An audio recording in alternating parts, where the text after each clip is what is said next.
Hello everyone. तो आज हम बात करने वाले हैं टेराफॉर्म प्रोवाइडर्स के बारे में। एक प्रोवाइडर का एग्जांपल ले लेते हैं हम पहले और उसके बाद उसको समझेंगे। हमने अपने पीछे के जो भी क्लासेस थे उसमें काफ़ी सारा जो थ्योरेटिकल जो नॉलेज था प्रोवाइडर के बारे में कि वो एक ब्रिज की तरह काम करता है एपीआई कॉल्स करने के लिए। और ये जो प्रोवाइडर होते हैं तो मतलब AWS प्रोवाइडेड भी होते हैं कई बार, और टेराफॉर्म भी लिख के देता है आपको ऐसे प्रोग्राम्स जो आपके जो प्रोवाइडर उससे बात कर सके। प्रोवाइडर आपके बहुत तरीके के हो सकते हैं। अगर मैं आपको एग्जांपल दूं, और मैं अगर जाऊँ अपने वेब ब्राउज़र पे, ठीक है, मैं यहाँ लिखता हूँ registry डॉट terraform.io। अगर मैं इस साइट पे जाऊंगा तो यहाँ पे आपको काफ़ी सारी चीज़ मिलेंगे। ब्राउज़ प्रोवाइडर्स है यहाँ पे, मॉड्यूल्स भी आप कर सकते हो, पॉलिसी लाइब्रेरीज है और रन टास्क भी कई सारे। इस सब के बारे में पढ़ेंगे एक के बारे में एक के बाद एक। कई सारी चीज़ें प्रोवाइडर्स का यहाँ पे। और अगर मैं यहाँ पे क्लिक करूँ ब्राउज़ प्रोवाइडर्स पे, तो हमें कई तरह के यहाँ पे प्रोवाइडर्स आपको देखने को मिलेंगे। तो यहाँ पे हम कई सारे ऑफिशियल प्रोवाइडर्स जो है, जो मोस्टली क्लाउड के हैं, ये हम देख सकते हैं। इसके अलावा बहुत सारे कैटेगरीज हैं, ये ऑलरेडी हमने पढ़ा है पिछले वीडियोस में। अगर मैं एक प्रैक्टिकल अगर मैं एग्जांपल लूँ कि मेरा जो रिपोजिटरी है वो गिटहब में है और मुझे AWS कोड पाइपलाइन के थ्रू कुछ पाइपलाइन लिखना है और उसके थ्रू मैं CI/CD को इम्प्लीमेंट करना चाहता हूँ, तो वो हम कैसे करेंगे। तो कि एक यूज़ केस है। सबसे पहले तो आपको यही करना पड़ेगा कि जो प्रोवाइडर है, अब AWS एक प्रोवाइडर हो जाएगा और साथ में आपका एक प्रोवाइडर आपका गिटहब भी हो जाएगा। तो गिटहब के लिए प्रोवाइडर की मैं बात करूं, जैसे कि AWS तो हमने किया हुआ है कैसे इसको प्रोवाइडर की तरह यूज़ करना है, इससे कोड भी है हमारे पास। गिटहब का देख लेते हैं। ऐसे थर्ड पार्टी बहुत सारे आपको मिलेंगे। एजोर एक्टिव डायरेक्टरी, यहाँ पे एजोर का स्टैक है, बाउंड्री है, और भी कई सारे आपको मिलेंगे। हेल्म है, नोमैड है, टाइम के लिए, TLS के लिए है, ऐसे DNS के लिए भी मिल जाएगा आपको। मैं करता हूँ ना, मैं एक बार VCS पे जाता हूँ, इसको VCS पे इसको मैं फ़िल्टर करता हूँ। तो जो पार्टनर प्रोवाइडर है उसके अंदर आपको मिल जाएगा गिटहब। ये मैं खोलता हूँ। इसका जो सोर्स कोड है ना वो गिटहब में है। मतलब HashiCorp ने जितने भी उसके प्रोवाइडर्स हैं और बहुत सारे कॉन्फ़िगरेशंस होते हैं टेराफॉर्म के, उसको वो गिटहब में रखता है। ठीक है, गिटहब पे उनका ऑफिशियल एक है। यहाँ पे जैसे मैं सिर्फ गिटहब की बात करता हूँ, इसको मुझे इंटीग्रेट करना है मेरे टेराफॉर्म से। मैं चाहता हूँ कि ना गिटहब को भी मैं अपने टेराफॉर्म से जोड़ूँ, उसको भी ऑटोमेट करूँ, या मैं टेराफॉर्म से मैं इसको एडजस्ट करूँ जो मुझे करना है। यहाँ पे आपको एक डॉक्यूमेंटेशन मिलेगा, यूज़ प्रोवाइडर मिलेगा एक यहाँ पे, और यहाँ पे मिलेगा how to use this provider. तो इस तरीके से इसको आप यूज़ कर सकते हैं। इस पर आपको टेराफॉर्म का जो स्पेसिफिक वर्जन है ना, ये देखिए 0.13 प्लस ये चाहिए होगा। इससे ऊपर के जितने भी सब चलेंगे। रिक्वायर्ड प्रोवाइडर्स है गिटहब, सोर्स, ये आपको ऐसे सोर्स देना पड़ेगा और ये वर्जन देना पड़ेगा। फिर साथ में प्रोवाइडर गिटहब और उसके कुछ कॉन्फ़िगरेशन जो भी ऑप्शंस आप डालने हैं वो सब आप यहाँ पे डाल सकते हो। डॉक्यूमेंटेशन के अंदर देख लेते हैं। ये यहाँ पे गिटहब प्रोवाइडर है, ये एक एग्जांपल यूसेज है। तो इसको एक बार फॉलो करते हैं, इसको समझेंगे कैसे काम करेगा। ऑथेंटिकेशन भी ज़रूरत पड़ेगी आपको गिटहब की, जहाँ पे आपको टोकन के रूप में, जैसे टोकन इक्वल टू जो टोकन डालोगे, तो टोकन क्या होता है, एक तरह से पासवर्ड होता है आपके गिटहब में। जो गिटहब के आपके ये जो वर्जन कंट्रोल टूल होता है ना, आजकल जैसे पहले क्या होता था कि आप यूज़र ने पासवर्ड डायरेक्ट डालते थे प्लेन टेक्स्ट में, तभी से चलता था। बट गिटहब ने इसको और थोड़ा सिक्योरिटी जो है वो और ज़रा हार्डन कर दिया। अब क्या होता है ना, आपको आपके रिपोजिटरी को अगर एक्सेस करना है किसी थर्ड पार्टी टूल से, तो आपको टोकन जनरेट करना पड़ता है। वो भी मैं आपको बताऊंगा कैसे करना है उसको। तो यहाँ पे जो रिक्वायरमेंट है मेरी वो यही है कि सबसे पहले हम क्या करते हैं, अपने विजुअल स्टूडियो कोड पे चलते हैं। बिल्कुल ये मैंने खाली कर रखा है इस फाइल को, और यहाँ पे हम क्या करेंगे, सबसे पहले कुछ लिखेंगे। सबसे पहले लिखेंगे टेराफॉर्म। देखो ये जरूरी तो नहीं है बट हम लिख लेते हैं। इस पे हम रिक्वायर्ड जो वर्ज़न है ये हम दे देंगे। रिक्वायर्ड वर्ज़न का जो वैल्यू है वो होगा हमारा, इसको कहते हैं या तो बड़ा हो या बराबर हो, किससे, 0.12 से। ये आ गया हमारा टेराफॉर्म का एक ही ब्लॉक हमारा कंप्लीट हो गया। ये टेराफॉर्म का हमने सेट कर दिया कि भाई 0.12 है, इससे ऊपर के जितने भी वर्जन है इसमें टेराफॉर्म का ये कोड चलेगा। नेक्स्ट हम करते हैं प्रोवाइडर। प्रोवाइडर मल्टीपल हो सकते हैं, मल्टीपल प्रोवाइडर्स की मैं बात कर रहा हूँ, तो मैं करूँगा प्रोवाइडर यहाँ पे। अब ये प्रोवाइडर जो है, सबसे पहले तो मैं लिख देता हूँ AWS। तो AWS एक प्रोवाइडर हो सकता है, और इसका जो है, अब अगर आपको जैसे रीजन देना है, ये हो सकता है कि रीजन दे सकते हो आप, तो मैं रीजन भी लिख देता हूँ। तो इसको चाहो तो आप वेरिएबल में भी डिक्लेयर कर सकते हो। रीजन इक्वल टू मैं लिखता हूँ var.aws_region। तो ये मैं एक रीजन बनाने वाला हूँ, एक वेरिएबल बनाऊँगा वेरिएबल के अंदर ये। तो यहाँ पे मैं कहता हूँ इसको variable.tf ऐसा कुछ लिख देता हूँ, और यहीं पे मैं अपना वेरिएबल भी बना दूँगा। ठीक है, मैं लिखूँगा वेरिएबल जो होगा मेरा AWS रीजन नाम का होगा, ये वाला। और यहाँ पे मैं लिखूँगा रीजन का वैल्यू क्या होता है, वैल्यू इक्वल टू, ये डाल दूँगा US ईस्ट 1, ऐसा कुछ लिख देते हैं। ठीक है, इसमें वैलिडेशन वगैरह मैंने लगाया नहीं है, इसको भी हम देखेंगे। यहाँ पे कुछ एरर दे रहा है मुझे ये, expected attribute name value is not expected here. अच्छा, टाइप डालते हैं और भी कई सारी चीज़ डालते हैं। वेरिएबल भी हम देख लेंगे, वेरिएबल्स कैसे बनेगा इसके अंदर।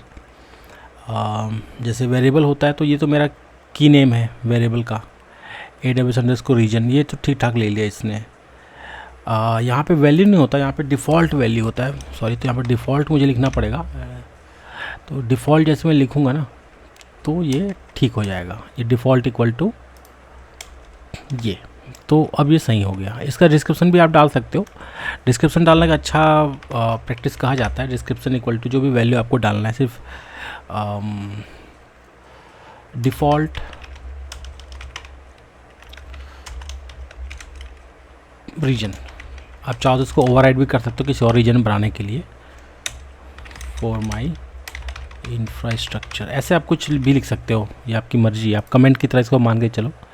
तो मैंने ये वेरिएबल भी डिक्लेयर कर दिया है, इसको मैं कर देता हूँ सेव, और main.tf में जाता हूँ, इसको भी कर देता हूँ सेव। तो अभी मेरे पास ना प्रोवाइडर जो है एक। प्रोवाइडर्स के बारे में बात करते हैं। टेराफॉर्म कमांड होता है प्रोवाइडर, प्रोवाइडर्स।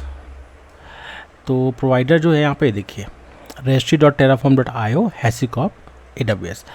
अगर ये AWS वाला जो प्रोवाइडर अगर नहीं होता, अब एक्चुअल में जो प्रोवाइडर होता वो होता कहाँ पे है, देखिए terraform होता है ना, हिडन फोल्डर, इसके अंदर आपको प्रोवाइडर्स मिलेंगे। यहाँ पे दो प्रोवाइडर्स जो है ना, ये देखिए, एक है यहाँ पे AWS 5.74 और एक और 5.76। तो पहले मैंने कभी डाउनलोड किया होगा, इसलिए दो इसके अंदर आ गया। तो जो प्रोवाइडर्स होते हैं ना, इसके अंदर ही आते हैं। अब मैं क्या करूँगा ना, जैसे कि मेरा जो रिक्वायरमेंट है मल्टीपल प्रोवाइडर्स की है, तो मल्टीपल प्रोवाइडर्स आप लिख सकते हो। प्रोवाइडर ये लिख दिया मैंने, यहाँ पे लिखता हूँ गिटहब, ऐसा कुछ लिख सकता हूँ, गिटहब के नाम से दे सकता हूँ मैं इसको।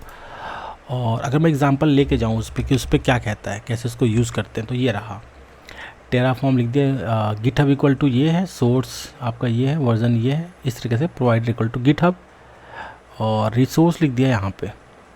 ठीक है, तो ये एक तरीका है इसको यूज़ करने का। ऑथेंटिकेशन को भी एक अलग से इसको दिए, कैसे ऑथेंटिकेशन भी आप इस पर मेंटेन कर सकते हो। बाकी काफ़ी डिटेल में है ये, अलग अलग एग्जांपल्स के through. GitHub app installation, argument reference क्या होगा, ऑनर, ऑर्गेनाइजेशन, ऐप ऑथ, काफ़ी सारी चीज़ें हैं। मतलब डॉक्यूमेंटेशन का काफ़ी अच्छा है, आप इसको अच्छे से समझ भी सकते हो और इसको यूज़ कर सकते हो यहाँ से। तो रिक्वायर्ड प्रोवाइडर्स है, यहाँ पे रिक्वायर्ड प्रोवाइडर्स भी डाल सकते हो आप कि ये प्रोवाइडर चाहिए ही चाहिए, ठीक है। गिटहब और ये सोर्स और ये वर्जन, ऐसा कुछ इसने लिखा हुआ है। प्रोवाइडर में लिख दिया हूँ मैं गिटहब। कॉन्फ़िगरेशन ऑप्शंस आप बाद में डाल सकते हो, जैसे कि टोकन डालना है तो टोकन में आपको वेरिएबल डालने पड़ सकते हैं। तो वेरिएबल का अगर मैं कहूँ इसको कि इसका जो डिफ़ॉल्ट है गिटहब का डिफ़ॉल्ट, या फिर सॉरी यहाँ पे आपको लिखना पड़ेगा टोकन। टोकन होता है ना, टोकन में यहाँ पे क्या होगा, वैर डॉट, यहाँ पे डाटा आप टोकन भी डाल सकते हो। मैं आपको सबसे पहले बताया था टोकन कैसे जनरेट करते हैं। तो इसके लिए आपको क्या करना पड़ेगा, आपके गिटहब में जाना है, आपके जो सेटिंग्स है यहाँ से आपको सेटिंग्स मिल जाएगा। यहाँ पे सेटिंग्स वाले बटन पे क्लिक करोगे तो आपको ऐसा कुछ विंडो मिलेगा। यहाँ पे आपको जाना है डेवलपर सेटिंग्स पे, और यहीं पे आपको ना पर्सनल एक्सेस टोकन्स आएंगे। दो तरह के मिलते हैं, फाइन ग्रेड आता है, एक आता है टोकन क्लासिक। टोकन क्लासिक ही कर लेना आप, और यहाँ पे आपको क्या करना है, जनरेट न्यू टोकन। बीटा है और क्लासिक है, तो क्लासिक पे ही कर लेना। यहाँ पे नोट आप डाल सकते हो कि मैं कहता हूँ टेराफॉर्म टोकन, ऐसा मैं लिख देता हूँ। एक्सपिरेशन भी आप डाल सकते हो कि कब तक एक्सपायर हो जाएगा ये। अलग अलग इसके परमिशंस हैं, आप चाहो तो पूरा फुल परमिशन दे सकते हो, अपने हिसाब से परमिशन सेट कर सकते हो कि स्पेसिफिक वो काम करे। तो फ़िलहाल के लिए मैं पूरे परमिशंस डाल देता हूँ ताकि कोई चीज़ छूटे ना। अभी इसको मैं मतलब अभी सोच नहीं रहा कि स्पेस जो भी परमिशन है उसके हिसाब से मैं इसको करूँ। यहाँ पे डिलीट रेपो है, काफ़ी सारी चीज़ें हैं, तो आपको अपने हिसाब से जैसा सही लगता है ना वैसे आप परमिशंस यहाँ पे सेट कर सकते हो। अब मैं यहाँ पे जनरेट टोकन कर लूँगा। जनरेट टोकन पे मैंने क्लिक किया, ये एक बार ही आपको दिखाई देगा। इसको मैं कॉपी करके ना अपने पास कहीं पे कॉपी करके रख लेता हूँ, और ये आपको बार बार काम आएगा। अब जैसे मैं अगर विजुअल स्टूडियो कोड की बात करूँ तो टोकन जो है ना, मुझे यहाँ पे टोकन देना पड़ेगा इस तरीके से। ये मेरा टोकन हो गया, तो इसको सेव करता हूँ मैं। एक बार इसको कहता हूँ GitHub sorry Terraform plan inconsistent dependency log file. तो ये तो कुछ और इश्यूज़ है AWS और गिटहब में। यहाँ पे टेराफॉर्म इनिट चलाने के बोलता है, तो टेराफॉर्म इस मामले में बहुत अच्छा है कि वो बता भी देता है कि क्या एग्जैक्टली क्या एरर है। तो इसको ट्रबल शूट करने में बहुत सिंपल आप तरीके से इसको ट्रबल शूट कर सकते हो। बस मुझे भी लिखना है यहाँ पे टेराफॉर्म इनिट, क्योंकि देखो मैंने ये नया चीज़ डाले है ना, इसको मैंने इनिट नहीं कराया था, इनिट स्लाइड नहीं कराया था। अब देखिए अब एक्चुअल में क्या कर रहा है ये गिटहब जो है ना, फाइंडिंग लेटेस्ट बोल रहा है ये AWS और गिटहब। तो जो AWS का जो लेटेस्ट वर्जन है 5.76, अब इसको डाउनलोड कर रहा है यहाँ पे 5.76 इंस्टॉल कर रहा है। इसी तरह से ये अब क्या करेगा, आपके गिटहब का वर्जन 6.31 यहाँ पे अगर मैं जाऊँ प्रोवाइडर्स के अंदर, तो ये देखिए गिटहब भी इसके अंदर आ गया। गिटहब है प्रोवाइडर 6.3.1। अब ये एक्चुअल में क्या है ना, खुलता नहीं है फाइल। मान के चलो ये गो लैंग्वेज में लिखा होगा प्रोवाइडर जो है, और या आप इसको आप ऐसे इसको मान के चलो कि कोई एप्लीकेशन फाइल होगा, exe फाइल होगा। तो टेराफॉर्म क्या करेगा ना, इसी को यूज़ करके गिटहब से बात करेगा। या जैसे इस वाले की बात करूँ मैं, तो यहाँ पे भी एक AWS का है, ये भी exe फाइल है, ऐसा कुछ आप मान के चलो जो गो लैंग्वेज में लिखा होगा। इसका सोर्स कोड आपको मिल जाएगा, ऐसा नहीं कि सोर्स कोड नहीं मिलेगा, गिटहब पे मिल जाएगा सोर्स कोड। उसी को कंपाइल करके ऐसा बनाया जाता है, तो उसी को इसने डाउनलोड किया है। यहाँ से क्या करेगा, अभी बात करेगा AWS से। यहाँ से मतलब जैसे मैं टेराफॉर्म का कोई भी कमांड लिखता हूँ वह इस वाले को यूज़ करेगा, और आपके AWS के इंफ्रास्ट्रक्चर से बात करेगा थ्रू API कॉल्स। तो ये इसका टर्मिनोलॉजी है। तो अब मैं यहाँ पे लिखता हूँ टेराफॉर्म प्रोवाइडर्स, तो मेरे पास मल्टीपल प्रोवाइडर्स अब आ जाने चाहिए। ये आ गए, तो दो प्रोवाइडर भी मेरे को दिख रहे हैं यहाँ पे। कहने का मतलब AWS और गिटहब मैं दोनों अब यहाँ से मतलब मैनेज कर सकता हूँ। आगे देखेंगे और इसके अंदर क्या क्या देता है। तो ये मेरा जो टोकन था मैंने उसको यूज़ कर लिया। टोकन को यूज़ करने का देखो, ये तो एक्चुअल में है ना पासवर्ड है, ये कोई जैसे मैं इसका जो बेस्ट प्रैक्टिसेस की अगर मैं बात करूँ, तो जो टोकन मैंने यहाँ पे लिखा है मैंने गलत लिखा है, प्रोवाइडर भी मैंने गलत लिखा है। यहाँ पे प्रोवाइडर का एक अलग से फाइल बनना चाहिए। यहाँ पे जो main.tf है इसमें कुछ उससे स्पेसिफिक काम वाली चीज़ें होनी चाहिए। बाकी मैं यहाँ पे जो प्रोवाइडर है इसको मैं अलग फाइल नहीं बना करके यहीं पे बना देता हूँ। फ़िलहाल छोटा सा ही लिखेंगे, ज़्यादा बड़ा या लंबा नहीं लिखने वाला मैं। टोकन को मैं क्या करता हूँ ना, इस टोकन को मैं ये करता हूँ, इसको मैं प्रोवाइडर गिटहब, इसको मैं वेरिएबल बनाता हूँ var dot GitHub underscore token, इसको मैंने वेरिएबल बना दिया। ठीक है, var डॉट गिटहब टोकन, जैसे ये इसको बनाया था मैंने। देखते हैं ये एक्चुअल में ये अभी कलर कुछ अलग दिखा रहा है, region equal to var dot ऐसे दिखा रहा है। ये स्ट्रिंग की तरह ले रहा है इसको, टोकन को, क्योंकि अगर मैं टोकन की बात करूँ the OAuth token used to connect to GitHub, anonymous mode is enabled if both token and app auth are not set. ठीक है,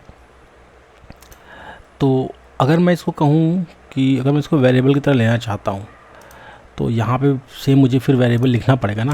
एक बार देखते हैं वेरिएबल लिख के लेता है कि नहीं लेता। वेरिएबल में लिख दिया गिटहब ऑथ टोकन, यही कुछ था। इसका जो डिफ़ॉल्ट वैल्यू जो था, अब देखो ये सीक्रेट है, सीक्रेट को अलग तरीके से लिखते हैं। बाकी मैं ऐसी एक बार प्ले करके देखता हूँ। डिफ़ॉल्ट जो वैल्यू है वो ये है, और एक सेंसिटिव भी होता है इसका, सेंसिटिव इक्वल टू फॉल्स है, इसको मैं कर देता हूँ ट्रू। ये सेंसिटिव है तो ये सेंसिटिव हो जाएगा। इसको मैं करता हूँ सेव main.tf पे, इसको भी करता हूँ सेव कर दिया मैंने। प्रोवाइडर्स इनिट प्लान करके देखते हैं एक बार क्या कहता है, कुछ एरर तो नहीं आता। नो चेंजेस, देखो अभी हमने सिर्फ इसमें प्रोवाइडर ही डाले हैं, अभी हमने उसमें कुछ काम नहीं कराया, इसलिए अभी कोई भी इंफ्रास्ट्रक्चर कोई भी चेंजेस नहीं है। ठीक है, टेराफॉर्म का वर्जन हमने यहाँ बता दिया, प्रोवाइडर बता दिया, ये प्रोवाइडर बता दिया। एक्चुअली में इसको प्रोवाइडर के अंदर लिखना चाहिए था मुझे, अगर रीस्ट्रक्चर करना है आपको पूरे टेराफॉर्म को तो। बाकी कोई दिक्कत नहीं है, अभी हम छोटा सा बना रहे हैं ना, तो इसलिए बस यहीं पे लिख दें तो ज़्यादा अच्छा रहेगा, ज़्यादा फाइल बनाने की ज़रूरत नहीं पड़ेगी। ये मेरा स्टेट फाइल भी यहाँ पे आ गया कि क्या क्या चीज़ें हैं। main.tf में हूँ मैं। आगे देखते हैं नेक्स्ट जो स्टेप है उस पर हम क्या करने वाले हैं ना। यहाँ पे जैसे मैं गिटहब की बात करूँ और AWS की बात करूँ तो प्रोवाइडर तो हमने दे रखा है कि भाई ये प्रोवाइडर्स है हमारे पास, तो इसके बेस पे मैं अब ना रिसोर्सेज बना सकता हूँ। तो मैं फ़िलहाल कोशिश करता हूँ गिटहब का रिसोर्स बनाने के लिए। मैं कहता हूँ रिसोर्स के आगे गिटहब का देखना पड़ेगा। गिटहब का क्या होगा, जैसे गिटहब के एक्शंस है ना, गिटहब के अंदर कई सारे एक्शंस है। देखिए एक्शंस है, रिपोर्ट रिपोजिटरी एक्सेस लेवल है, रनर ग्रुप है, सीक्रेट है, ऑर्गेनाइजेशन परमिशंस है, कुछ वेरिएबल्स भी है। मुझे एक्चुअली में रिपोजिटरी क्रिएट करना है, तो क्या मैं यहाँ से रिमोटली कर पाता हूँ या मैनुअली करना पड़ेगा, ये भी हमें समझना है। क्योंकि यहाँ से हम ऑटोमेट कर रहे हैं तो हर चीज़ हो जाना चाहिए। ये ना GitHub repository auto link, GitHub repository डालता हूँ मैं। यहाँ पे एक लेबल मांग रहा है, तो मैं इसको कहता हूँ टेराफॉर्म टेस्ट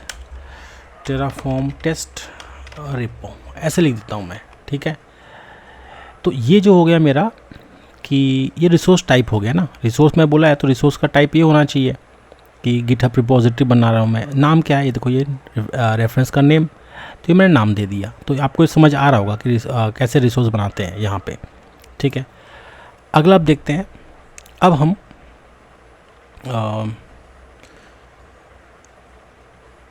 रेफरेंस नेम तो हमने दे दिया। नेक्स्ट हम करते हैं इसका नेम, डिस्क्रिप्शन, विजिबिलिटी, मतलब जो गिटहब के अंदर जो सेटिंग्स होते हैं ना उसको हम देखेंगे करके। सबसे पहले लिखता हूँ मैं नेम इक्वल टू, कुछ भी नाम डाल सकते हैं। मैं ये डालता हूँ कि टेराफॉर्म रिपोजिटरी, ऐसे मैं लिख देता हूँ रिपोजिटरी।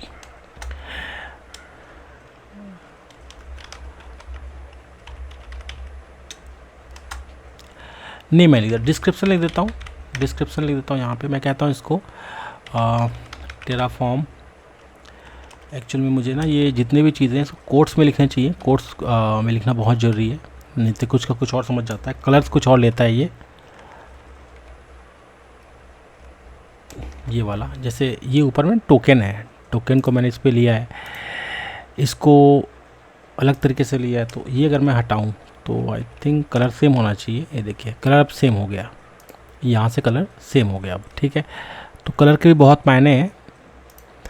डिस्क्रिप्शन में कहता हूँ इसको कि यहाँ पे कोर्स में मैं लिखूँगा this is GitHub repository for Terraform, ऐसा कुछ लिख देता हूँ मैं, ठीक है। ऐसे एक डेमो लिख देता हूँ मैं। विजिबिलिटी के लिख देते हैं, विजिबिलिटी देखियो पब्लिक डाल देते हैं इसको मैं एक्चुअली कोट्स में लिखूँगा तो सही रहेगा, पब्लिक होना चाहिए ये। अब पब्लिक प्राइवेट बनाते हैं ना हम लोग रिपोजिटरी, वैसे कुछ है ये। ऑटो इनिट, एक ऑटो इनिट भी होता है, इसको मैं कर देता हूँ ट्रू।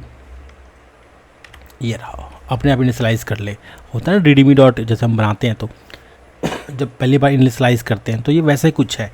मैं करता हूँ इसको सेव। अब देखते हैं कुछ एरर तो नहीं आ रहा। टेराफॉर्म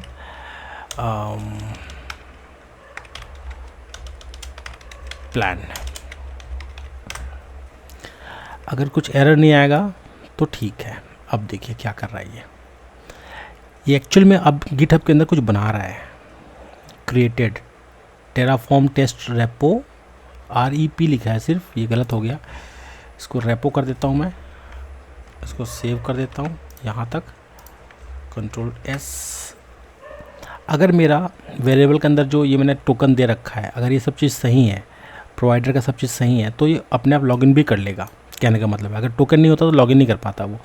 तो ये बता रहा है कि भाई ये इस तरीके से बनेगा, ये PR टाइटल मर्ज मैसेज कई सारे, तो ये गिटहब से रिलेटेड है, ये AWS से कोई मतलब नहीं इसको, ये गिटहब के अंदर काम करूँगा बोल रहा है ये, ठीक है। इसको मैंने क्या किया ना, मैं सेव किया, एक बार प्लान चला लेते हैं यहाँ पे, और अप्लाई करके भी देखेंगे, गिटहब में बनाने में कोई नुकसान नहीं है। यहाँ मैं कहता हूँ इसको टेराफॉर्म अप्लाई, अब देखते हैं क्या कहता है। ये बोल रहा है plan 1 to 8 Terraform will perform this action, ठीक है। यस करने से ये कुछ बना दूंगा बोल रहा है।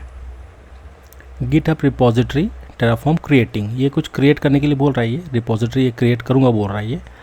Apply complete resource 1 added 0 changes 0 destroyed, मतलब ये गिटहब में एक रिपोजिटरी इसने बना दिया। लेकिन हमने क्या किया ना, यहाँ पे ये ID है, ID equal to Terraform repository, ये हमने बनाया हुआ है। अब चाहते तो इसके नीचे हमने आउटपुट भी लिख के ना इसका आउटपुट ले सकते थे हम चाहें तो, उसको भी हम सीखेंगे कैसे आउटपुट को भी लेते हैं। जो गिटहब का जो ID है या जो नेम है या उसका जो URL है, उसको भी हम बाहर निकाल सकते थे आउटपुट के थ्रू, तो वो हमने नहीं किया, वो थोड़ा एडवांस हो जाएगा। तो फिलहाल ना जैसे ये है, अगर ये करूँगा बोल रहा है भाई, ये क्या बोल रहा है कि भाई ये बना के दूंगा, तो उसके अंदर ही आपको ना वैल्यूज़ दे दिए इसने। HTTP क्लोन URL, आप इसको आउटपुट में निकाल सकते थे, बोल सकते थे कि भाई HTTP क्लोन जो URL है इसको बता दो आउटपुट के अंदर, ID बता दो, और भी कई सारी चीज़, प्राइवेट है, पब्लिक है, SVN का URL, टॉपिक्स है, विजिबिलिटी कौन सी है, फुल नेम क्या होगा, तो इसमें से कोई भी वैल्यू को आप लेके ना उसका आउटपुट निकाल सकते थे, और उसको ना यहाँ पे आ जाता वो, और जैसे ही आ जाता आपके लिए इन्फॉर्मेशन है, आपको लॉगिन करने की ज़रूरत ही नहीं है। एक बार हम ज़रूर से चेक करेंगे कि रिपोजिटरी बना या नहीं। तो यहाँ पे मैं देख पा रहा हूँ, मैं अपने रिपोजिटरी पे गया, टेराफॉर्म रिपोजिटरी बिल्कुल बना हुआ है, और अपने आप इनिशियलाइज भी हो गया, इनिशियल कमिट बता रहे हैं ना ये। तो अपने आप ही जब इनिशियल कमिट करते हो तो readme.md फाइल अपने आप ही बन जाता है कुछ इस तरीके से।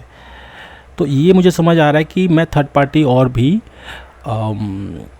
जो प्रोवाइडर है, मैं उसके साथ में मिलकर आराम से मैं काम कर सकता हूँ। उसके डॉक्यूमेंटेशन भी आप देख सकते हैं, काफ़ी सिंपल सा डॉक्यूमेंट है, इसको आप आराम से समझ सकते हो और बिल्कुल सिंपल तरीके से इसको आप यूज़ कर सकते हो। तो ये होता है प्रोवाइडर्स।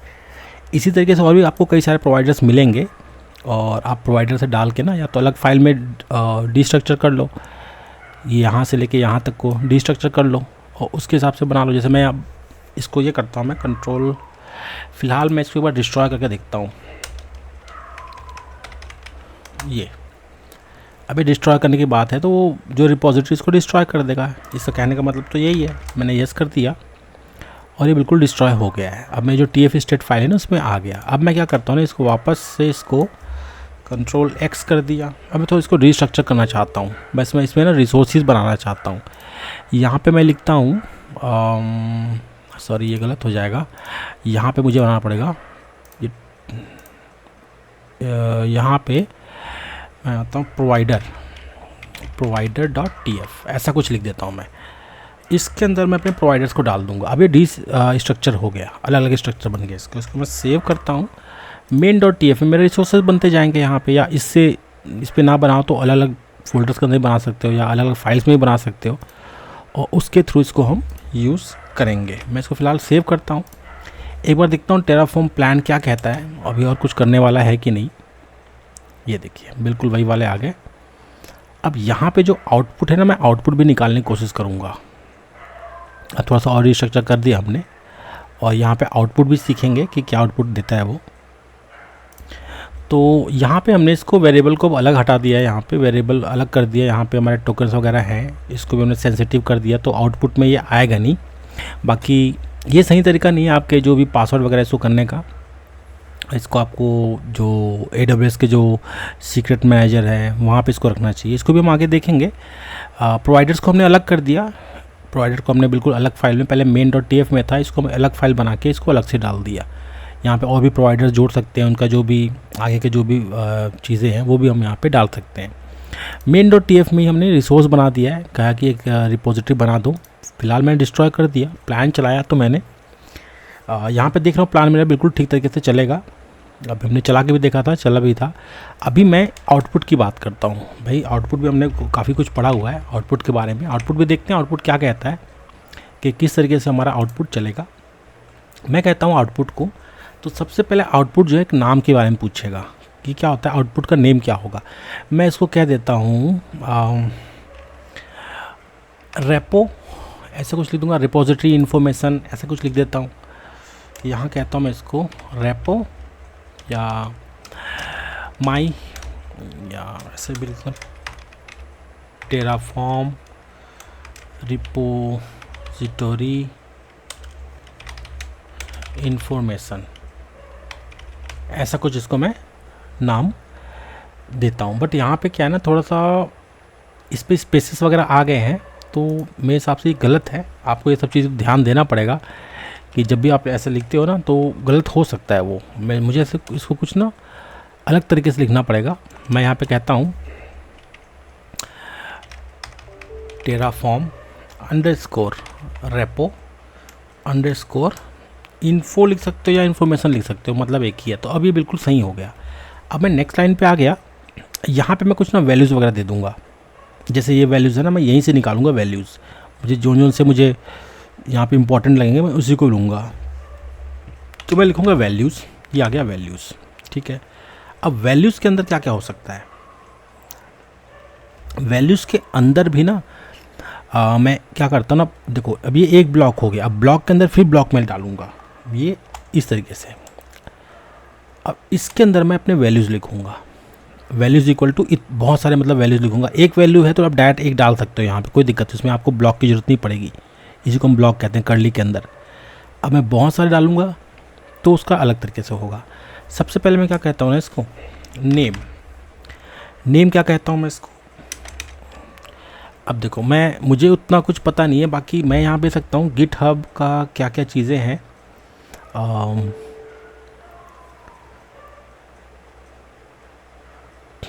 अलाउ है, SVN, काफ़ी सारी चीज़ें हैं। बाकी मैं यहाँ से ऑटोमेटिक कुछ देखता हूँ। वहाँ पे गिटहब का भी कुछ ना कुछ तो अगर हमने क्या किया ना, यहाँ पे जो प्रोवाइडर जो डाउनलोड किया है भाई वो भी तो हेल्प करेगा ना ये लिंटर के थ्रू। तो मैं कहता हूँ गिटहब, ये गिटहब रिपोजिटरी है, ठीक है। डॉट नेम कुछ है ऐसा कुछ, गिटहब रिपोजिटरी नेम। यहाँ पे है HTTP क्लोन, HTTPS के URL है, कई सारी चीज़ें हैं। नेम मैं देखता हूँ यहाँ पे नेम का क्या लिखा है, resource GitHub repository Terraform test underscore repo, यही मेरा रेपो है ना, रिसोर्स कुछ इसी नाम से बना रहा है, टेराफॉर्म टेस्ट रेपो ऐसा कुछ ये बना रहा है। फुल नेम तो बाद में पता चलेगा इसका। क्लोन है, गिट अंडरस्कोर क्लोन यूआरएल है, तो ये सब चीज़ को मुझे लेना पड़ेगा। नेम है यहाँ पे टेराफॉर्म रिपोजिटरी, नेम जो है टेराफॉर्म रिपोजिटरी है, इसी को मैं ले लेता हूँ। ठीक है, name equal to GitHub underscore repository dot इसका नेम। तो इसका जो नाम होगा वो मैं डाल देता हूँ कंट्रोल Z करता हूँ,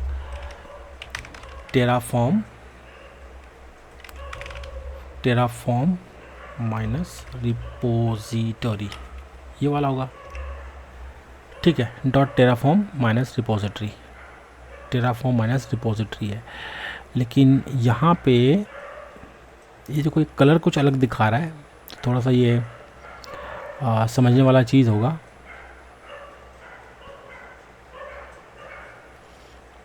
देखते हैं ये चलता नहीं चलता। फ़िलहाल एरर तो नहीं दे रहा, ये नेम आ गया। ऐसे ही यहाँ पे डॉट नेम आ सकता है शायद, ये ऐसा कुछ होना चाहिए नेम। तो अब ये नेम को उठाएगा यहाँ से ना, इस वाले नेम को उठा देगा। पहला चीज़ तो यही हो गया। अब चला के देखेंगे तो समझेंगे क्या क्या एरर है। विजिबिलिटी पकड़ लेते हैं, विजिबिलिटी तो भी जानना जरूरी है। विजिबिलिटी में हम सेम लिखेंगे गिटहब रिपोजिटरी। तो ये इसका जो प्रोवाइडर है ना, ये उसका रूट है मान के चलो। इसी के अंदर आपके और भी अंदर में ये सब वैल्यूज़ मिलेंगे। ये ना गिटहब रिपोजिटरी, इसके अंदर आपको कई सारे वैल्यूज़ मिलेंगे। जो रिसोर्स बनेगा गिटहब रिपोजिटरी है, इसके अंदर जो वैल्यूज़ है ना, हम उसी को डाल रहे हैं एक्चुअली में। डॉट करता हूँ, मैं कहता हूँ इसको विजिबिलिटी जो है, यहाँ पे नेम तो हमने उठा लिया था, यहाँ पे नेम डाल दिया था हमने। एक्चुअल में ये मुझे थोड़ा सा गलत लग रहा है, ये नीला कलर जो आया ना, ये गलत लग रहा है मुझे।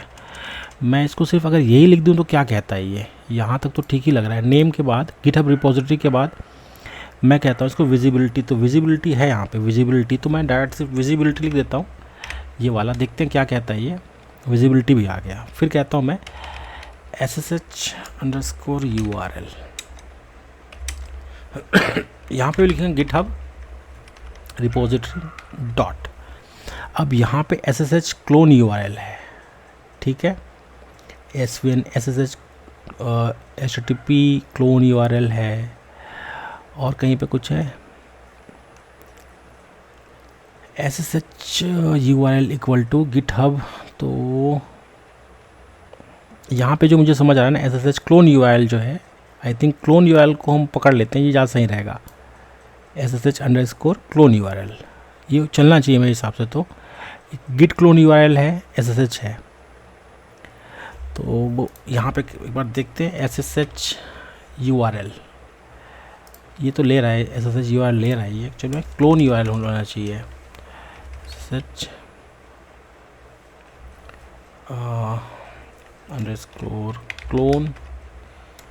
_क्लोन URL, आई थिंक ऐसा कुछ होता नहीं है। एक बार देखते हैं, जो भी यहाँ पे हमें मिलते हैं ना, इसी को हम डाल के देखते हैं। अगर एरर आएगा तो उसको ठीक करेंगे। SSH क्लोन URL के बाद मैं HTTPS_URL ये भी ले लेता हूँ मैं। इसको कहता हूँ SSH URL को। सेम वही गिटहब लिखना पड़ेगा हमें, गिटहब रिपोजिटरी के बाद डॉट डाल के SSH के बाद HTTPS URL नहीं, ये HTTPS कुछ लिखना पड़ेगा हमारे को। HTTP क्लोन URL है, यहाँ पे कुछ होगा। HTTP क्लोन URL ये वाले को हम लेना है इसको।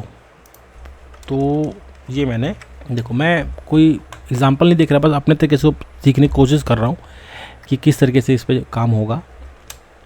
तो यहाँ जो वैल्यूज़ है ना, मैं उसी को यूज़ कर रहा हूँ। ये जो है आपका, ये आपका जो गिटहब रिपोजिटरी है, तो प्रोवाइडर ही हमें ये चीज़ दे रहा है। इसके अंदर आपको ऐसे वैल्यूज़ मिलेंगे, तो उसी को मैं यूज़ कर रहा हूँ। बस लिखने का तरीका है ये। डिस्क्रिप्शन वगैरह डाल सकते हो, मेरे हिसाब से इतना काफ़ी है। एक बार इसको चला के देखेंगे और समझेंगे कि क्या ये एरर वगैरह कुछ दे तो नहीं रहा। सेव करके देखता हूँ मैं, अगर कुछ एरर देगा ना तो फिर तो समझेंगे। टेराफॉर्म प्लान बोल दिया। अब देखिए कई सारे आपको एरर मिल रहे हैं। GitHub repository visibility, output Terraform repo information, visibility नहीं है बोल रहा है। GitHub repository visibility has not been declared in the root modules. Root modules में इसको डिक्लेयर नहीं किया गया है बोल रहा है ये। तो काफ़ी सारे एरर्स आ रहे हैं यहाँ पे और इसी को हमें ठीक करना पड़ेगा।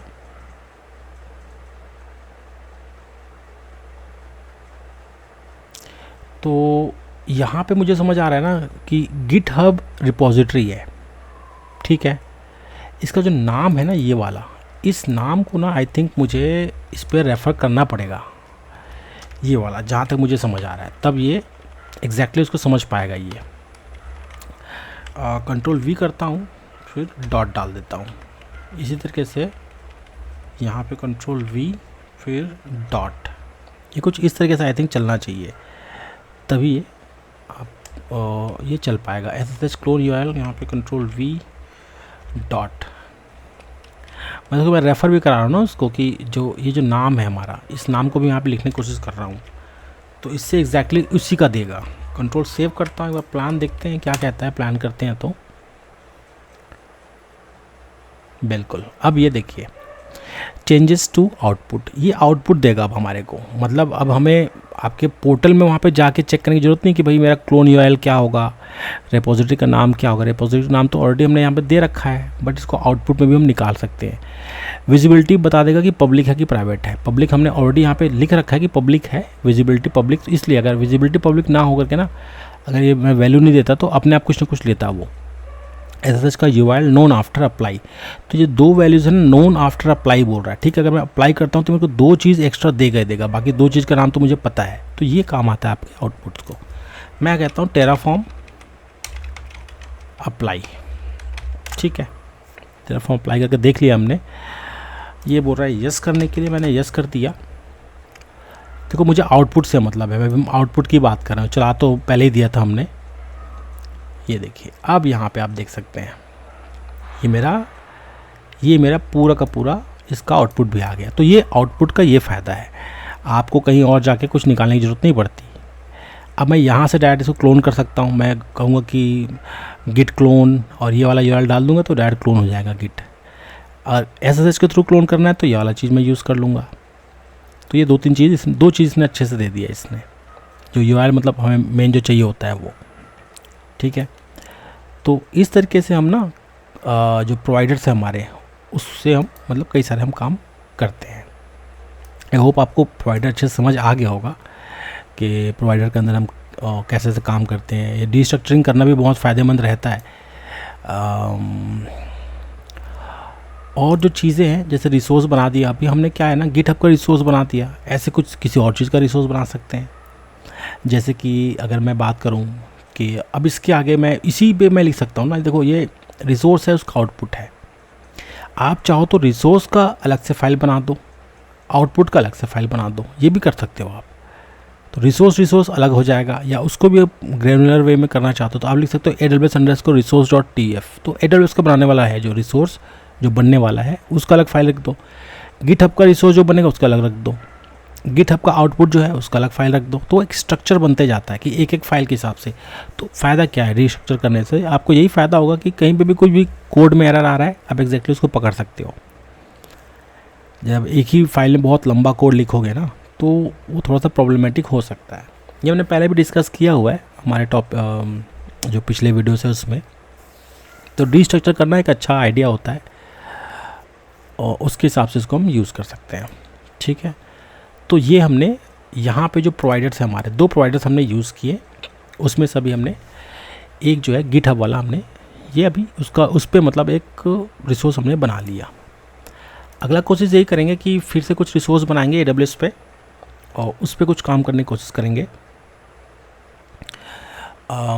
नेक्स्ट जो है अगर मैं बात करूं, अगर मैं CI/CD की पाइपलाइन की बात करूं तो उस पर कुछ आपको S3 के बकेट बनाने पड़ेंगे, जहाँ पे आपका जो CI/CD के जो S3 के जो आपके मतलब जो बिल्ड जब चलता है तो उसके आर्टिफैक्ट्स बनते हैं, तो उसको भी आप डिफ़ाइन कर सकते हो। रिसोर्सेज आप बना सकते हो, जो कोड कमिट का जो सोर्स रेपो है ये कहाँ पे होगा।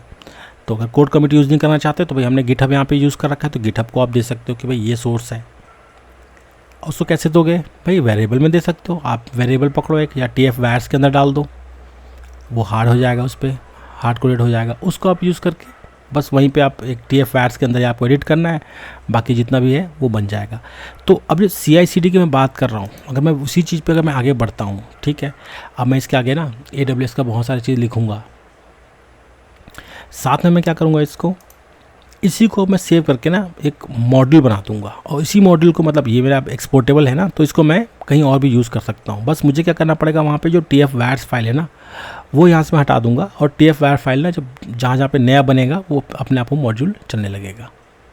तो इसको भी हम देखेंगे आगे के वीडियो में, थोड़ा सा कॉम्प्लेक्स करेंगे इसको। बाकी अगर मैं बात करूँ कि ये किस तरीके से चलेगा, यहाँ पे हमने प्रोवाइडर वगैरह हमने दे रखा है। S3 बकेट का जो ARN की बात कर रहा हूँ मैं, काफ़ी लंबा हो जाएगा वीडियो अगर मैं पूरा CI/CD का पूरे कोड लिखूँ तो, और थोड़ा समझने में भी थोड़ा सा हमें दिक्कत कर सकता है। फिलहाल हमने यही समझा कि मल्टीपल प्रोवाइडर्स हम कैसे काम करते हैं। मैं एक छोटा सा एक चीज़ दे सकता हूँ आपको कि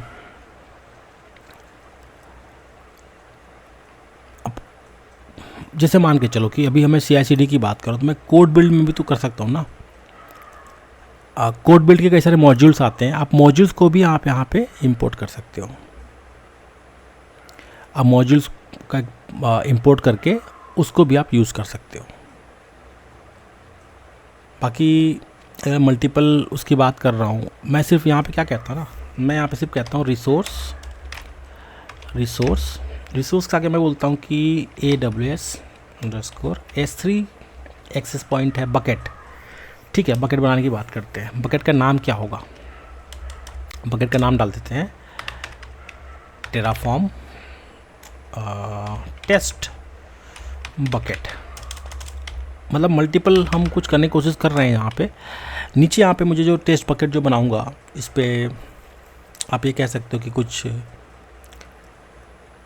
बकेट का नाम हमने किया है यहाँ पे, और भी कई सारी चीज़ें हैं। मतलब S3 के अंदर जो इसके जो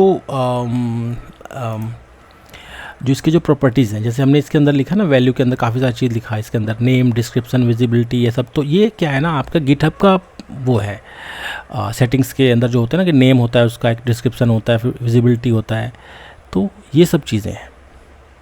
इसी तरीके से S3 का होगा। S3 का आप ऐसा मान के चलें कि कुछ पॉलिसीज़ वगैरह बनेंगे उसके अंदर, एक्सेस, मतलब आप IAM की पॉलिसीज़ भी बनाओगे ना इसका, कि बकेट को कौन कौन यूज़ कर सके, तो डेवलपर ही यूज़ कर सके। डेवलपर क्या क्या यूज़ कर सके, वो उस पर सिर्फ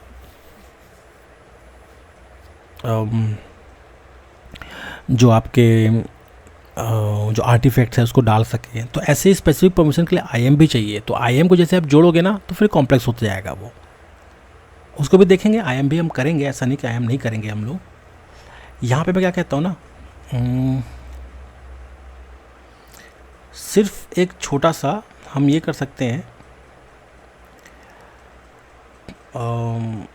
एक बकेट बना के देखते हैं। बकेट सही रहेगा मेरे हिसाब से, और उसके ऊपर आप बहुत सारे परमिशंस आप डाल सकते हो, कई सारे परमिशंस आते हैं। फ़िलहाल हम यही करते हैं, एक छोटा सा ना इस पे हम, जैसे हमने लिखा है ना टेस्ट बकेट, बस यही हम इसको हमें बनाना है। ठीक है, तो यहाँ पे हमने अपना एक AWS S3 की बात कर रहा था मैं, और टेराफॉर्म टेस्ट बकेट नाम का एक हमने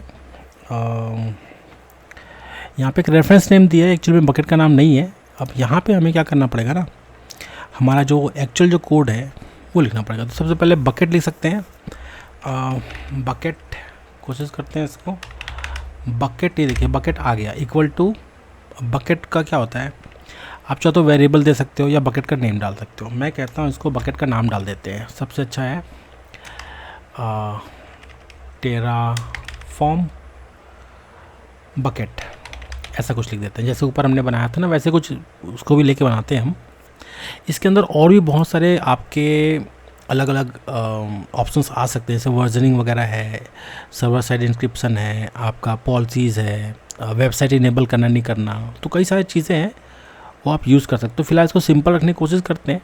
यहाँ तक तो हमने ठीक लिख दिया। हमने ये भी कोशिश किया है, जैसे रिसोर्स बनाया तो उसका हमने आउटपुट भी लिया है। इसका हमें क्या आउटपुट चाहिए होगा, इसको समझते हैं एक बार। मैं आप करता हूँ आउटपुट आउटपुट, यहाँ पे आउटपुट के आगे आउटपुट का नेम, तो मैं बोलता हूँ S3, चलो S3 bucket, S3 underscore bucket underscore, तो S3 बकेट का डिटेल्स है ये, ऐसा हम कुछ मान के चलते हैं। सबसे पहले जो है, अब वैल्यूज़ जैसे हमने किया था ना, वैल्यू इक्वल टू, इसका एक अलग से हम लिखेंगे, अलग से मतलब ब्लॉक बनाएंगे, इसको मैं एंटर कर दूंगा। अब मैं अंदर के ब्लॉक में चला गया, ठीक है, ये पिंक पिंक में दिखाई दे रहा है, ये येलो येलो में दिखाई दे रहा है ना, ये ऊपर का ब्लॉक है, ये अंदर का ब्लॉक है। वैल्यूज़ जो है इसके अंदर डालेंगे, मल्टीपल वैल्यूज़ है ना, अगर एक ही होता तो ज़रूरत नहीं थी, एक में सिर्फ एक लाइन में आप लिख दो, अगर एक ही वैल्यू है तो। मल्टीपल वैल्यूज़ है तो उसको आप इस तरीके से लिख सकते हो। सबसे पहले मैं कहता हूँ बकेट का, भाई बकेट का नाम बता दो यार, ये तो बहुत ज़रूरी है। बकेट नेम इक्वल टू, अब जैसे इसका AWS अंडरस्कोर S3 के अंदर आपको देखो यहाँ पे काफ़ी सारी चीज़ आपको मिलेंगे। वेबसाइट लॉगिंग रीजन टैग्स बोल रहा है, बकेट का नेम चाहिए हमें। यहाँ पे देखते हैं बकेट का नेम है कि नहीं है। ACL है, टैग्स है, बकेट है, ये बकेट तक तो ठीक है। सॉरी, यहाँ पे AWS underscore S3 underscore bucket, यहाँ तक तो ठीक है। ये वाला बकेट है, ये ले लिया हमने, सिर्फ बकेट लिखा रहा है लेकिन यहाँ पे बकेट डॉट के बाद अब जैसे ये जो है ना, ये वाला, जैसे ऊपर हमने यहाँ पे लिख रखा था टेराफॉर्म टेस्ट रेपो, ऐसे इसको भी कॉपी करके यहाँ पे डालते हैं, फिर लिखेंगे लास्ट में बकेट, ठीक है। ये एक्चुअली में इस तरह से नहीं होगा, बकेट डॉट टेराफॉर्म, ये गलत है, इसका पूरा मुझे पूरे अच्छे तरीके से लिखना पड़ेगा। S3 अंडरस्कोर बकेट,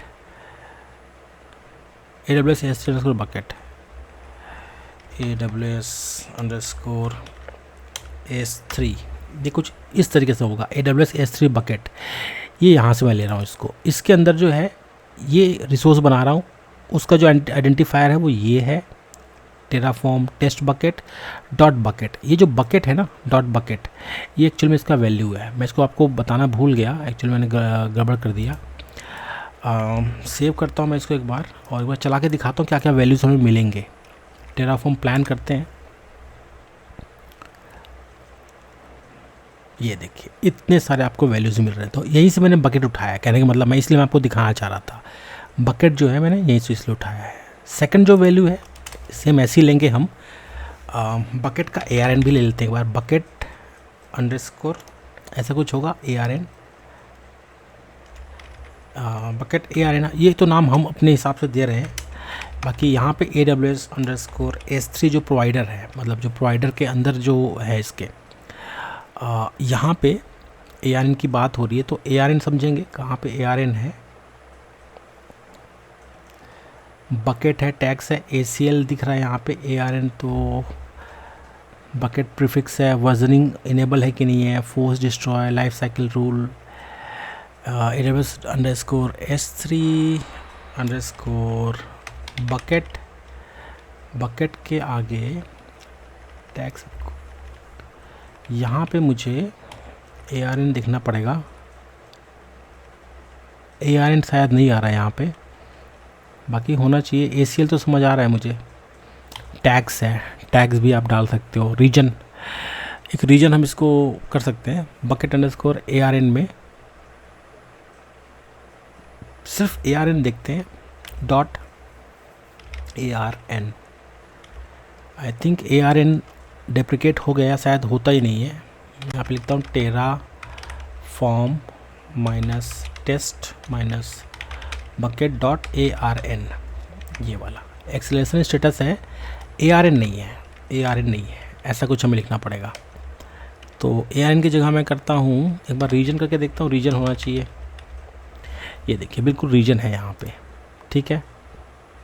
यहाँ पे ARN की जगह मैं इसको कर देता हूँ रीजन, ये दो चीज़ आप बता दो बोलूँगा, ठीक है। और भी बहुत सारी चीज़ें हैं, ID बोल रहा है, पॉलिसीज़ बोल रहा है, टैक्स ऑल बोल रहा है, ARN ये तो रहा, ARN ये है, ARN तो है यहाँ पे, बट यहाँ पे ले नहीं रहा, करके देखते हैं एक बार, अगर ये दिखा रहा है तो होना ही चाहिए, माइट भी सेंसिटिव हो, कुछ और प्रॉब्लम हो। ये ARN में ज़बरदस्ती इसमें ARN लिख के दे देता हूँ, ये वाला ARN। अब देखेंगे, इसको सेव करता हूँ, इसको कहता हूँ मैं टेराफॉर्म प्लान। देखते हैं कोई एरर देगा तो फिर इसको समझ लेंगे। देखिए बकेट ARN बताएगा, ये बकेट का नाम तो पहले ही बता दिया, बकेट रीजन, ये दो चीज़ें बताएगा बोल रहा है। मैं कहता हूँ टेराफॉर्म अप्लाई, ऐसा कुछ करना चाहता हूँ मैं। तो ये अप्लाई करने के बाद ना ये पूछ रहा है कंफर्मेशन।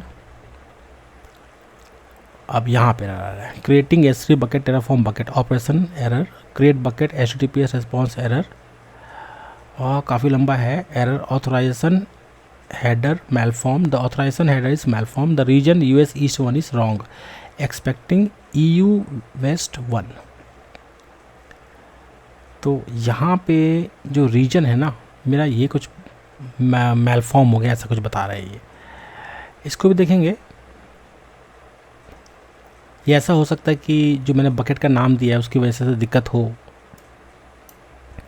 टेराफॉर्म बकेट जो है, देखो ये ऑलरेडी ना कई लोग बना के रखते हैं टेराफॉर्म।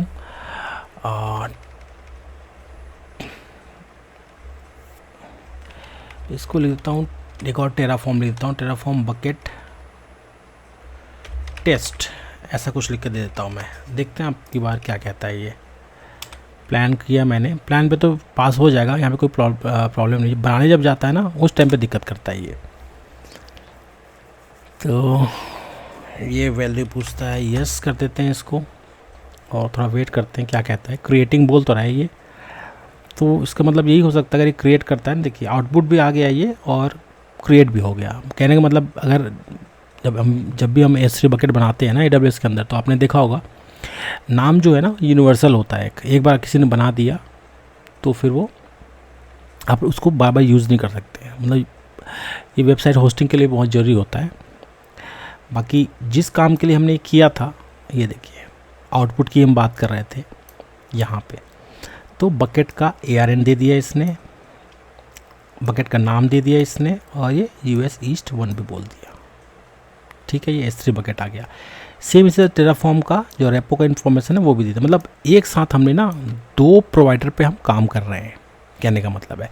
अब आप इसको ये भी मान के सोचो कि कोई बड़ा सा जैसे हम CI/CD का मैं बात कर रहा था, उसकी पाइपलाइन लिख रहा है, उसमें अभी हमने बहुत छोटा सा चीज़ किया है। इसके अंदर अभी बहुत सारे सेटिंग्स होते हैं, S3 बकेट के सेटिंग्स होते हैं, उस पर आपको IAM बनाना पड़ेगा, रोल्स बनाने पड़ेंगे, तो वो काफ़ी कॉम्प्लेक्स हो जाएगा एज अ कोड। बट आपको इसके अगर हैज़ीकॉप के गिटहब के अगर आप उसके रिपोजिटरी पे जाओगे तो आपको बहुत सारे आपको ऐसे एग्जांपल्स मिल जाएंगे जो उसको आपके जो काम है उसको ईजियर बना देते हैं। इवन आप मॉड्यूल्स वगैरह इंपोर्ट करके भी इसको अच्छे से कर सकते हो। तो ये एक अच्छा एग्जांपल हमने यहाँ पे बनाया हुआ है। थोड़ा सा इसको डिस्ट्रक्चर भी किया हमने, किस तरीके से वो होगा। दो आपके अलग अलग प्रोवाइडर्स हैं, गिटहब है और AWS है, दोनों पे हमने बनाया है, उनके आउटपुट्स निकाले हैं। और इसके थ्रू मतलब इसके आगे भी आप कई तरीके का आप काम कर सकते हो।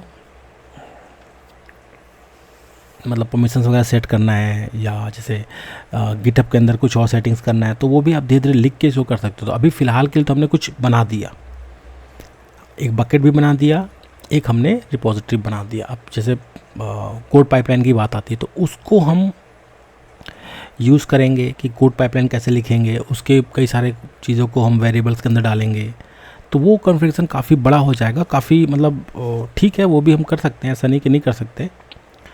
और यहाँ पे हमारा जो प्रोवाइडर को समझने का तरीका था वो ऑलमोस्ट हमने समझ लिया कि प्रोवाइडर कैसे काम करता है। जब भी हम प्रोवाइडर लिखते हैं ना, अगर वो ऑलरेडी नहीं होता तो अपने आप प्रोवाइडर डाउनलोड हो जाता है। प्रोवाइडर क्या है, कुछ EXE टाइप का होगा, इतना मुझे समझ आता है। देखो 18 MB का है तो भी कोई नॉर्मल तो टेक्स्ट फाइल तो होगा नहीं, टेक्स्ट फाइल होता तो यहाँ पे दिखाता भी ना। ये कुछ EXE टाइप का ही होता है, ऐसा मान के चलो। जब भी टेराफॉर्म कुछ कॉल करता है ना कुछ काम करने का, वो इसी EXE को यूज़ करता होगा आपके जो भी प्रोवाइडर से बात करने के लिए। ये किस पे लिखा गया है आपका प्रोवाइडर, ये गो पे लिखा गया है। इसको अगर आपको जानना है तो आप जैसे ये बता रहे हैं ना, ये अब देखो URL बता रहा है, ये गिटहब का एक URL है हैज़ीकॉप गिटहब करके। तो यहाँ पे आप इसको अच्छे से इसको देख सकते हो। आगे हम और भी कॉम्प्लेक्स चीज़ें करेंगे। ये कुछ एग्जांपल्स हमने देखे थे अच्छे तरीके से, और इस पर हमने काफ़ी अच्छे से काम किया हुआ है। आगे हम मॉड्यूल्स के बारे में पढ़ेंगे और और भी काफ़ी सारी चीज़ें हैं पढ़ने के लिए। तो आज के लिए इतना ही, मैं आपसे मिलूँगा मेरे नेक्स्ट वीडियो में, तब तक के लिए धन्यवाद।